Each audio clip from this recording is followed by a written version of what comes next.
नमस्कार दोस्तों। कहते हैं हर व्यक्ति चाहता है कि उसका घर धन धान्य से और खुशियों से संपन्न रहे, उसके जीवन में कभी भी दुख ना आए। लेकिन फिर भी लोगों की खुशियां नष्ट हो ही जाती हैं। अच्छे खासे संपन्न घर भी एक दिन उजड़ ही जाते हैं, उनके ऊपर गरीबी का पहाड़ टूट जाता है। फिर चाहे हम लाख कोशिश कर लें, वह कभी भी सुधर नहीं पाता। आखिर ऐसा होता क्यों है? दोस्तों, आपको बता दें कि हमारे जीवन में घटने वाली संपूर्ण घटनाओं का कारण व्यक्ति स्वयं होता है। हमारी एक छोटी सी गलती के कारण हमें कहीं ना कहीं दुख अवश्य झेलना पड़ता है, और यह सब परिवार में केवल एक ही व्यक्ति के कारण हो जाता है, चाहे फिर वह पिता हो, पुत्र हो या फिर घर की स्त्री हो। एक व्यक्ति की गलतियां पूरे परिवार को मुसीबत में डाल देती हैं। दोस्तों, इसी संबंध में आज हम आपको एक छोटी सी कहानी सुनाने जा रहे हैं। तो दोस्तों, इस कहानी को पूरा अवश्य सुनिएगा। बहुत पुरानी बात है। एक गांव में एक भोला राम नामक आदमी रहता था। उसके 4 बेटे थे।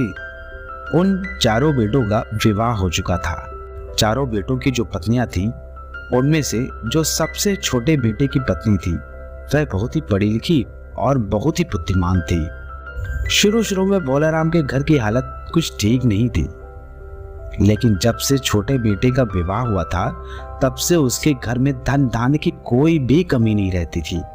भोला राम की जो छोटी बहू थी, वह वास्तव में लक्ष्मी का स्वरूप थी। और दोस्तों, कहा भी जाता है कि जिस व्यक्ति के पास बुद्धि और विवेक दोनों हैं, तो उस व्यक्ति की सबसे बड़ी दौलत वही होती है।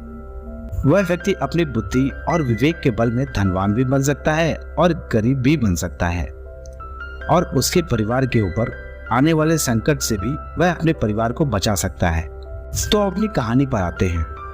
छोटी बहू के घर में आ जाने से कभी भी भोला राम के घर में ना ही लड़ाई होती और ना ही कभी कोई परेशानी होती, और ना ही कोई उसके घर में बीमार पड़ता।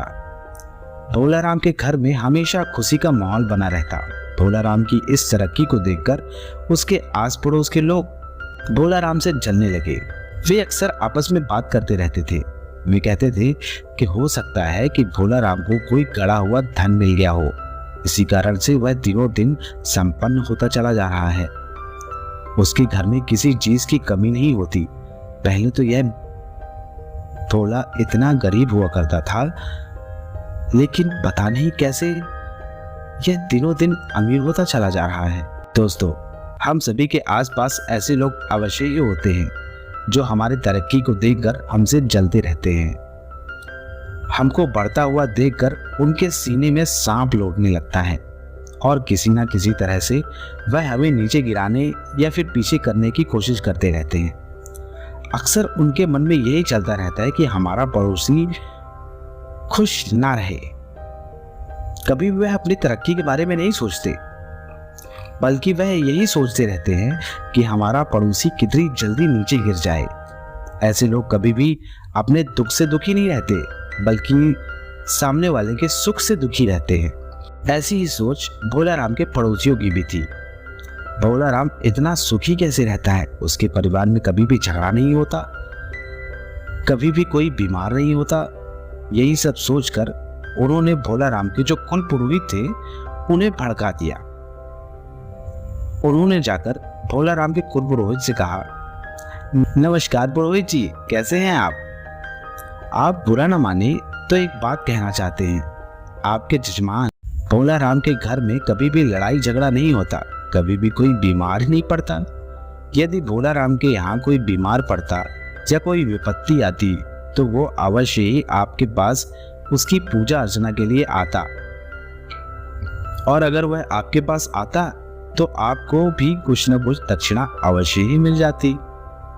लेकिन उसके इतने सुखी रहने से उसके सारे मंगल कार्य, पूजा पाठ उसके बिना धन खर्च किए ही हो जाते हैं। भोला राम के पड़ोसियों की बात कुल पुरोहित को अच्छी तरह समझ में आ गई। भोला राम क्यों उन्हें नहीं बुलाता? पुरोहित ने सोचा, मुझे अवश्य कोई ऐसा काम करना चाहिए जिससे भोला राम के परिवार की शांति नष्ट हो जाए, और वह पूजा पाठ के लिए मुझे अपने घर बुलाए। ऐसा निश्चय करके पुरोहित एक तांत्रिक के पास पहुंच गया और उससे बोला, गुरुदेव, मुझे कोई ऐसा उपाय बताइए जिससे मेरा जजमान भोला राम, उसके घर में अशांति फैल जाए।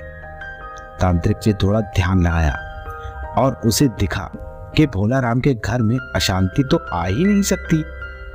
उसकी एक बहू है जो साक्षात लक्ष्मी स्वरूप है।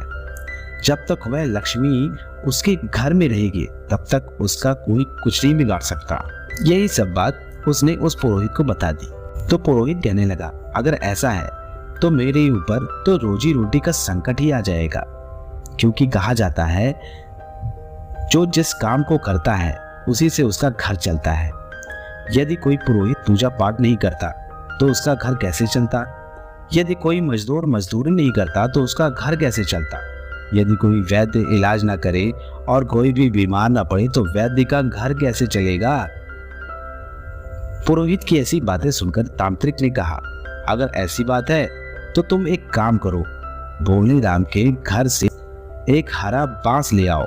तांत्रिक की बात सुनकर पुरोहित तुरंत ही भोला राम के घर पहुंच गया और उससे अपनी उल जलूल समस्याएं बताकर एक हरा बांस मांगने लगा।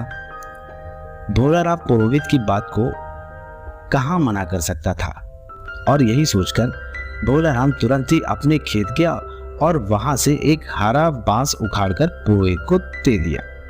जब यही बात भोले राम की छोटी बहू को पता चली कि पुरोहित हमारे घर से एक हरा बांस लेकर जा रहा है, तो उसने उस बांस के कुछ हरे पत्ते अपने घर में बंधी काली गाय को खिला दिए। पुरोहित बांस लेकर चला गया, लेकिन फिर भी यह भोले के घर में शांति नहीं फैली और पुरोहित इधर इस इंतजार में बैठा हुआ था कि भोला राम के घर में अशांति, लड़ाई झगड़ा, रोग फैलेगा, तभी भोला राम हमें अपने घर बुलाकर शांति और पूजा पाठ करने को कहेगा।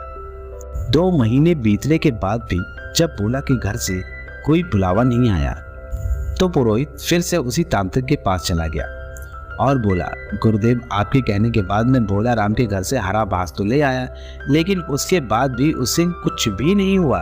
उसके घर में शांति ज्यों की त्यों बनी हुई है। तांत्रिक कहता है, इसमें मेरा क्या दोष है? मैंने तो तुम्हें पहले ही बता दिया था कि उसके घर में जब तक उसकी छोटी बहू रहेगी तब तक उसका कोई कुछ नहीं बिगाड़ सकता, क्योंकि उसकी छोटी बहू स्वयं ही लक्ष्मी का स्वरूप है। जब तुम उसके घर बांस लेने गए थे तो उसने तुरंत ही उस बांस के कुछ पत्ते अपने घर में बंधी काली गाय को खिला दिए, इसीलिए उसका कुछ भी नहीं हुआ। उसकी बहू बहुत बुद्धिमान है, वो समझ गई थी कि उसके घर में कुछ अनिष्ट होने वाला है, इसीलिए उसने तुरंत ही उस बांस के हरे पत्ते काली गाय को खिला दिए, जिसके कारण मेरा तंत्र कट गया। तुम एक काम करो, भोला राम से उसकी वो गाय ही मांग लाओ जिसको उसने पत्ते खिलाए थे। तांत्रिक के कहने पर वह पुरोहित फिर से भोला राम के घर गया और बहाने बनाते हुए भोला राम से उसकी काली गाय मांगने लगा। पुरोहित की बात सुनकर भोला राम तुरंत ही अपनी छोटी बहू के पास पहुंच गया और उसने अपनी छोटी बहू से वह सारी बात बताई। तो छोटी बहू ने कहा, ठीक है पिताजी, आप उस पुरोहित को वो गाय दे दीजिए, लेकिन थोड़ा रुकिएगा। और थोड़ा सा समय लेकर छोटी बहू ने काली गाय के कुछ आंसू अपने घर की चादर में पोंछकर अपने पास रख लिए।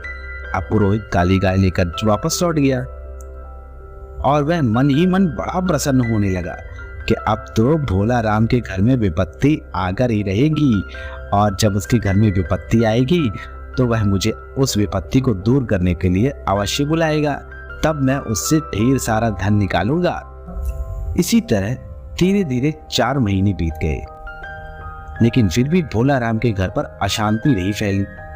अब पुरोहित फिर से उस तांत्रिक के पास पहुंच गया और बोला, भाई, मैं तुम्हारे कहने पर भोला राम के घर से काली गाय मांग लाया, इसके बाद भी उसके घर में कोई भी अशांति नहीं हुई, सभी लोग सब अच्छे से रह रहे हैं, और इस बात को 4 महीने बीत गए। अब बताओ मैं क्या करूं? अब मेरी जीविका कैसे चलेगी? मैं अपने घर को कैसे सुखी रख सकूंगा? मैं अपने घर की जरूरतें कैसे पूरी करूंगा? आप ही बताओ। तांत्रिक ने फिर से ध्यान किया और वह समझ गया कि उसकी छोटी बहू ने गाय देने से पहले उस गाय के आंसू को अपने चादर में भिगो लिया था, इसीलिए खुशहाली उसके पास ही रही और अशांति उसके घर में पहुंच ही नहीं पाई। फिर तांत्रिक बोला, तुम एक काम करो, वह चादर ही भोलाराम से मांग लाओ, फिर देखना उसके घर में अवश्य विपत्ति आएगी। तांत्रिक की बात सुनकर पुरोहित फिर उसके घर पहुंच गया और उसने ऐसा बहाना बनाया। उसने कहा कि मेरी बेटी को चादर की जरूरत है और मेरे पास इतने पैसे भी नहीं है कि मैं उसे एक नई चादर खरीद के दे सकूं। भोलाराम ने कहा, महाराज इसमें कौन सी बड़ी बात है, मैं तुरंत अपनी छोटी बहू से चादर मांग कर लाता हूँ और आपको दे देता हूँ। इतना कहकर वह अपनी छोटी बहू के पास पहुंच गया। उसने अपनी छोटी बहू को पुरोहित की सारी बात बताई। अब छोटी बहू बहुत होशियार थी। उसने वह चादर तो पुरोहित को दे दी, लेकिन उसके वही धागे जिसमें गाय के आंसू उसने भिगो रखे थे वह उसे ही निकल गई और वह चादर पुरोहित को ले जाकर दे दी। अब पुरोहित फिर से बड़ा प्रसन्न हुआ कि अब तो वह चादर लेकर आ गया है, अब भोलाराम के घर में अवश्य अशांति और विपत्ति फैलेगी ही। और फिर उसके बाद भोलाराम के घर में विपत्ति आने का इंतजार करने लगा। अब इंतजार करते करते 5 महीने बीत गए, लेकिन फिर भी भोलाराम के घर में कोई विपत्ति नहीं आई, अशांति नहीं आई। पुरोहित फिर परेशान कि अब वह क्या करे। यही सब सोचकर वह फिर से तांत्रिक के पास पहुंच गया और बोला, महाराज मैंने उसकी छोटी बहू की चादर भी मांग ली, इसके बाद भी उसके घर में कोई भी विपत्ति नहीं आई, आप कर क्या रहे हैं? कोई उपाय कीजिए, अन्यथा मैं बर्बाद हो जाऊंगा। तांत्रिक ने फिर ध्यान किया और पुरोहित से कहने लगा, पुरोहित महाराज भोलाराम की छोटी बहू बहुत ही समझदार है। उसने गाय के आंसुओं से भीगे हुए चादर के वही धागे निगल लिए, इसीलिए उसके घर में शांति बनी हुई है। अब तो भोलाराम को सिर्फ एक ही उपाय से दुखी किया जा सकता है, तुम उसकी छोटी बहू को उसके घर से निकलवा दो, तभी उसका कुछ हो सकता है। लेकिन बेटा एक बात गांठ बांधकर अवश्य रख लेना, इन सब के बाद इस विषय पर कोई भी बात करने तुम मेरे पास अब दोबारा कभी मत आना। पुरोहित तांत्रिक के पास से वापस लौट आया और सोचने लगा कि भोला की बहू को कैसे घर से बाहर निकाला जाए। भोलाराम के घर के सभी सदस्य उसकी छोटी बहू को बहुत ही प्रेम करते थे। वे लोग बिना किसी कारण के अपनी छोटी बहू को भला क्यों निकालने लगे घर से। अब सोचते सोचते पुरोहित ने एक तरकीब बनाई और तुरंत ही भोलाराम के घर पहुंच गया और भोलाराम से कहने लगा, देखो जजमान, मैं तुम्हारे घर का कुल पुरोहित हूं, मेरी बात मानना या ना मानना तुम्हारे ऊपर है। मुझे ठीक लगा तो मैं तुमसे कहने चला आया। कल रात में मैंने एक सपना देखा। स्वप्न में एक देवदूत आया और उसने मुझसे कहा कि तुम तो भोला के कुल पुरोहित हो, तुम ही उसे इस विपत्ति से निकाल सकते हो। भोला के घर में जो उसकी छोटी बहू है वह बहुत ही अभागिन है, उसे उसके घर से बाहर निकलवा दो, अन्यथा भोलाराम के घर में बहुत बड़ी विपत्ति आने वाली है। इतना कहकर पुरोहित वहां से वापस लौट गया। अब भोलाराम पुरोहित की बात सुनकर बहुत ही चिंतित हो गया। आखिर अब वह करे तो करे क्या। उसने अपने घर के सभी लोगों को बुलाया और पुरोहित के द्वारा बताई हुई सारी बातें अपने घर वालों को बता दी। उसने अपने छोटे बेटे से कहा, बेटा तुम्हारी पत्नी के कारण हम लोग किसी दिन बहुत ही बड़ी विपत्ति में फंस जाएंगे, इसीलिए तुम मेरी बात मानो, अपनी पत्नी को घर से बाहर निकाल दो। भोलाराम की छोटी बहू ये सब बातें सुन रही थी और सारी बातें सुनने के बाद उसने कहा, पिताजी अगर मेरे रहने से इस घर में कोई विपत्ति आती है तो मैं स्वयं ही इस घर को छोड़ के चली जाऊंगी। और इतना कहकर वह घर से जाने लगी। अपनी पत्नी को जाता देख उसका पति भी उसके पीछे चला गया। अब छोटी बहू के घर से जाने के बाद भोलाराम के घर में अशांति फैलने लगी। आए दिन घर में कलह झगड़ा, कोई न कोई बीमार पड़ता रहता और धीरे धीरे उसके घर में धन की हानि होने लगी। उसके घर में कभी कुछ आए दिन कुछ न कुछ लगा ही रहता। भोलाराम कंगाल हो गया था। पुरोहित अपनी बातों में फंसाकर झाड़ फूंक करके उससे धन खींचने में लग गया। इधर भोलाराम की खेती बाड़ी व्यापार सब कुछ थमसा गया था। छोटी बहू के घर से जाने के बाद उसकी अन्य बहुएं उसकी घर गृहस्थी को संभाल न सकी। अब छोटी बहू जिस शहर में रहती थी वहां पर भी वह छोटा मोटा व्यापार करके धनवान बन गई। कुछ दिनों बाद भोलाराम को अपनी गलती का एहसास हुआ। उसने सोचा, पुरोहित की बातें में आकर मैंने अपना घर बर्बाद कर लिया। मेरी लक्ष्मी जैसी बहू को त्याग करके मैं बहुत ही बड़ा अपराधी हो चुका हूँ और अब मैं कंगाल भी हो चुका हूँ। यही सब सोचकर वह अपने बेटे और बहू को बुलाने के लिए शहर चला गया। वहां जाकर उसने अपनी बहू से क्षमा याचना मांगी। भोलाराम की बहू कहने लगी, पिताजी, जब इंसान के पास धन आ जाता है तो उस व्यक्ति से लाभ उठाने वाले, उसे बर्बाद करने वाले, उससे जलने वाले सलाहकार बहुत सारे मिल जाते हैं और ना मांगने के बाद भी उसे सलाह देने लगते हैं। अगर आदमी बिना मांगे हुए सलाह में फंस गया तो उसका विनाश निश्चित हो जाता है। बुद्धिमानी इसी में होती है कि वह सुने सबकी लेकिन करे अपने मन की जो उसके हित में हो। मनुष्य को हर कार्य में स्वयं सतर्क रहना चाहिए और सावधान रहना चाहिए। अपने स्वयं की गलतियों के कारण ही व्यक्ति दुखी रहता है। जो व्यक्ति अपने धन की सुरक्षा स्वयं नहीं करेगा तो इस संसार में बहुत सारे लुटेरे प्रकार के लोग घूमते रहते हैं और हर व्यक्ति इसी ताक में रहता है कि कौन मूर्ख मिल जाए तो मैं उसे लूट खा लूं। इसमें हम उस चोर का दोष नहीं दे सकते। इसमें सारा दोष हमारा स्वयं का होता है। केवल अपने कर्म पर ही विश्वास रखो। यदि हमें अपने कर्म और अपनी योग्यता पर विश्वास है तो हमारा कर्म हमें फल अवश्य देता है। विपत्ति के आने से पहले ही उसका समाधान सोच लेना चाहिए। हर कार्य किसी और के सलाह पर नहीं छोड़ना चाहिए। जो भी व्यक्ति सावधानी और सोच समझकर कोई भी काम करता है तो ऐसे व्यक्ति उस विपत्ति से लड़ने का उपाय पहले ही सोच लेते हैं और उन्हें बाद में पछताना भी नहीं पड़ता।